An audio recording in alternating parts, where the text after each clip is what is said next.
ৰাজ্যৰ শিক্ষা বিভাগৰ সুফলা স্বৰূপ 152 নং পিয়াজবাৰী জেবি উচ্চ মাধ্যমিক বিদ্যালয়ৰ উদঙাইছে আচল স্বৰূপ। শিক্ষকে নাজানে জিলা উপায়ুক্ত তথা পৰিদৰ্শকৰ নাম। পুনৰ জনাইছো, ৰাজ্যৰ শিক্ষা বিভাগৰ সুফলা স্বৰূপ 152 নং পিয়াজবাৰী জেবি উচ্চ মাধ্যমিক বিদ্যালয় উদঙাইছে আচল স্বৰূপ। শিক্ষকেও নাজানে জিলা উপায়ুক্ত আৰু পৰিদৰ্শকৰ নাম।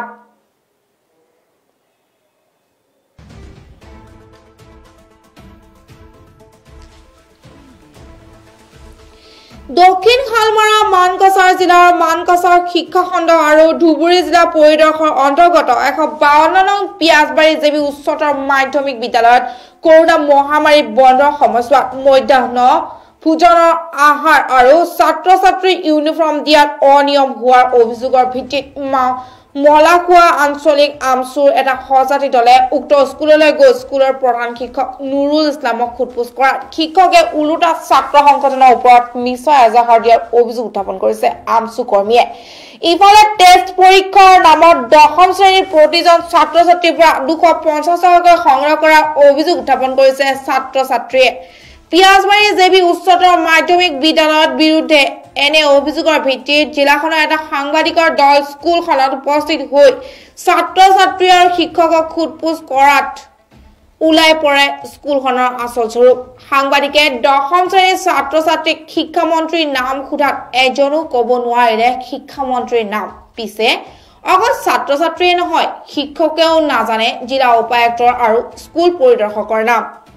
স্কুলখনৰ সহকাৰী শিক্ষক আনন্দ কুমাৰ দাসক সাংবাদিকে দক্ষিণ শালমৰা মানকাছাৰ জিলাৰ জিলা উপায়ুক্ত আৰু স্কুল পৰিদৰ্শকৰ নাম সোধাত দিব নোৱাৰিলে উত্তৰ।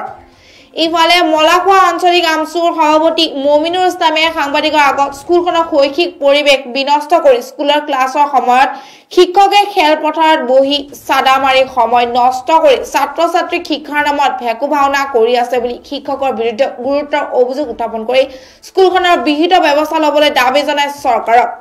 ছাত্ৰ-ছাত্ৰীক শিক্ষা দিয়াৰ নামত ভেকু ভাওনা কৰি দিন অতিবাহিত কৰা শিক্ষকৰ বিৰুদ্ধে অসমৰ চৰকাৰে কেনেধৰণৰ ব্যৱস্থা গ্ৰহণ কৰে পৰৱৰ্তী সময়তে হ'ব লক্ষণীয়।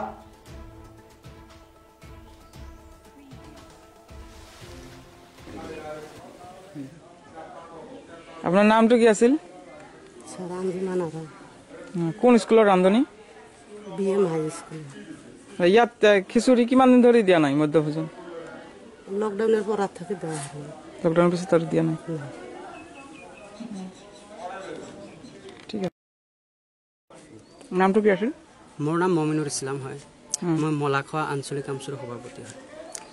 তো চাওক, আজি আমাৰ এই পিয়াজবাৰী বিএম হাই স্কুল এমেলগামেট হৈছে যোৱা 2017 চনত হৈছে। আমাৰ LP, ME আৰু হাই একেটা ছেকশ্যনতে বা একেটা মানে কিহৰ আণ্ডাৰত চলি আছে। ঠিক আছে, আমাৰ নতুনকৈ হোৱা এই পিয়াজবাৰী বিএম হাই স্কুলৰ নৱনিৰ্বাচিত যি হেড টিচাৰ আছে তেখেতৰ নাম হয় নুৰুল ইছলাম হয়। আমি যোৱা ডিচেম্বৰৰ 17 তাৰিখ 18 তাৰিখত আহিছিলোঁ। আমি এটা মলাখোৱা আঞ্চলিক আমচুৰ এটা সজাতি দলে আহিছিলোঁ স্কুলত। আহি পিনে আমি ৰাইজৰ অভিযোগ আৰু গাৰ্জিয়ানৰ অভিযোগ মতে আমি আহিছিলোঁ। আমি আহি ছাৰক মানে সন্মান সহকাৰে আমি এটা কথা কৈছিলোঁ যে ছাৰ, আমি এটা অভিযোগ পাইছিলোঁ যে আপোনালোকে যে ড্ৰেছ দি আছে সেই ড্ৰেছটো একেবাৰে নিম্নমানৰ হৈছে। সেইকাৰণে আমি সঁচা মিছা নাজানো, আপোনাৰ পৰা মানে এইটো মানে সঁচা মিছা নিৰ্ণয় কৰিবলৈ আহিছিলোঁ। তো তেতিয়া আমাৰ ছাৰে কৈছিলে যে ঠিক আছে, তোমালোকে আহিছা, ৰিটাৰ্ণ লৈ অহা নাই, এইটো তো হোৱা নাই, এনেকৈ আহিব নালাগে আচলতে। তেতিয়া আমি কৈছিলোঁ যে আমি ছাত্ৰ সংগঠন হয়, আমাৰ ছাত্ৰৰ কি আছে, দায়িত্ব আছে, স্কুলত অহা যোৱা কৰা দায়িত্ব আছে। আমাৰ ছাৰ বাইদেউসকলে কি কৰে স্কুলত সেইখিনি আমাৰ শুনাৰ অধিকাৰ আছে। সেইকাৰণে আমি আহিছিলোঁ। কিন্তু আমাক একো গুৰুত্ব নিদি আমাৰ নামত কেছ কৰিছে। কেছ কৰাৰ পিছত আমাৰ বহুত এটা কিবা হেৰি হৈছে। তাৰপিছত আমি গৈছিলোঁ, য'ত যাব লাগে গৈছিলোঁ।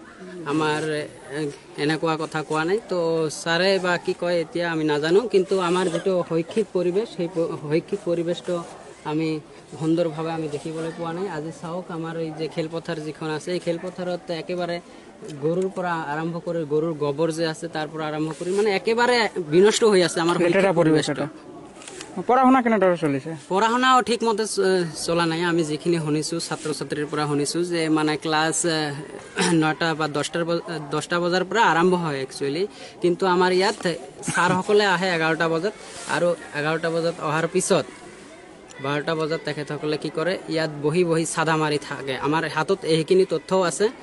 12টা বজাত স্কুলত পাঠদান চলি থকা সময়ত সেই ছাৰসকলে কি কৰি থাকে, খেলপথাৰত বহি বহি চাঁদা মাৰি থাকে। এইটো এটা শিক্ষক হিচাপে সেইখিনি তেখেতসকলৰ দায়িত্ব নেকি? আপোনালোকে সেইখিনি বিচাৰ কৰিব। আমি চৰকাৰক এটাই অনুৰোধ জনাম যে যিহেতু আমাৰ এই দক্ষিণ শালমাৰা মানকাছৰ জিলা একেবাৰে পিছপৰা জিলা হয়, সেই জিলাৰ অন্তৰ্গত যিবিলাক কি আছে স্কুল কলেজ আছে, সেই স্কুল কলেজবিলাক যাতে ভালকৈ মানে চলে, এইখিনি আমি চৰকাৰক আহ্বান জনাইছোঁ। চৰকাৰে যাতে সেইখিনি কি কৰে। আৰু আমাৰ যি এই যে মিড ডে মিল চলি আছিল, এই লকডাউনৰ পৰা আমি আজি শুনা পালোঁ যে লকডাউনৰ পৰা বোলে খোৱা নাই। সেইখিনি আমি মলাখা আঞ্চলিক আমচুৰ পৰা ধিক্কাৰ দিছোঁ, গৰিহণা দিছোঁ যে ভৱিষ্যতেও যাতে এনেকুৱা কাম নকৰে, যে মানে ডেট টু ডেট এনেকুৱা টাইপত মানে খুৱাব লাগিব, নহ'লে অন্যথা আমি গণতান্ত্ৰিকভাৱে যিটো আন্দোলন কৰিব লাগে সেইখিনি আমি আন্দোলন কৰিম। সাউথ শালমাৰা ডিচিৰ নাম কি? আমাৰ জিলা উপায়ুক্তজনৰ নাম কি আছে? ল'ৰা ছোৱালীবিলাকে নাজানে মানে শিক্ষামন্ত্ৰীৰ নাম কি, আপোনাৰ মুখ্যমন্ত্ৰীৰ নাম কি, বিধায়কৰ নাম কি নাজানে। আপোনালোকে শিক্ষক, আপুনি যেনেকুৱা আজি উপায়ুক্তৰ নাম নাজানে, আৰক্ষী অধীক্ষকৰ নাম নাজানে, পুলিচ ইন্সপেক্টৰৰ নাম কি?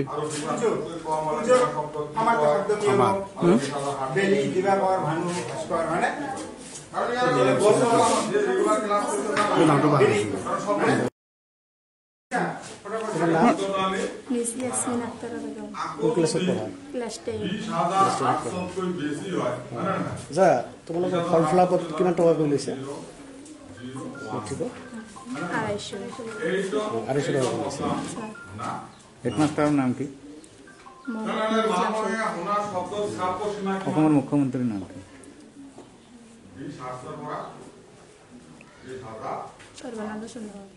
শিক্ষামন্ত্ৰী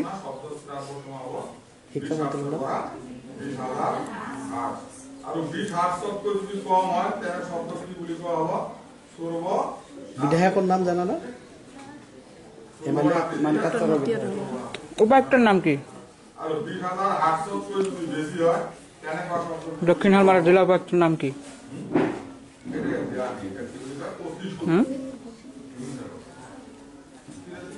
পঞ্চায়তখনৰ নাম জানা না? গাঁও পঞ্চায়তখনৰ নাম?